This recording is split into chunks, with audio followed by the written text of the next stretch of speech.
don haka samari mu bi koyarwa annabi sallallahu alaihi wasallama. In aka fahimci wannan jawabin, kar a damu da duk wanda za a ganshi a gidan rediyo ko a cikin gidan TV ko a wannan social media. Yana da kyau in kana da wayo da hankali da imani da tunani, akwai lafazin da mutum yana fara hako daga lokacin ko ganin hotonsa kai ka wuce ka. Lafazin bakin mutum ana gane shi da shi. Idan zuciya ta gyaru, magana gyaruwa take. In zuciya ta ɓaci, magana ma sai ta ɓaci.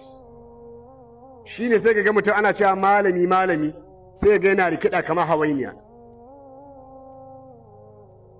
Ya hau kan mimbari ya karanta alkur'ani yau, gobe ya hau ya zagi 'yan siyasa, jibi ya hau ya shirya drama, gata ya hau ya zama ɗan daba. Malami fa, malami na addini, yau malami, ko kuma in ce yanzu malami, an jima kaɗan ɗan siyasa, an jima kaɗan ɗan drama, an jima kaɗan ɗan daba. Malami ya tsaya malami kawai. 'Yan siyasa ko shugabanni in suna da wani abu, je ka gaya musu, kai ba malami ba ne? Me hikiman kai ta bambami a social media don su san ka su baka shinkafa? Je ka ci shinkafa.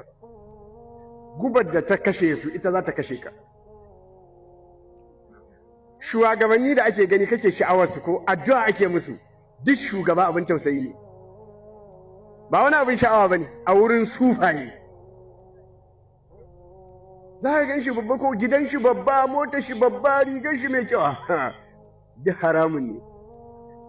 Haramun ɗin kuma har da na marayu a ciki, da na talakawa marasa ƙarfi waɗanda ba yadda za su, sai dai Allah ya ƙwatan musu, kuma zai ƙwatan musu.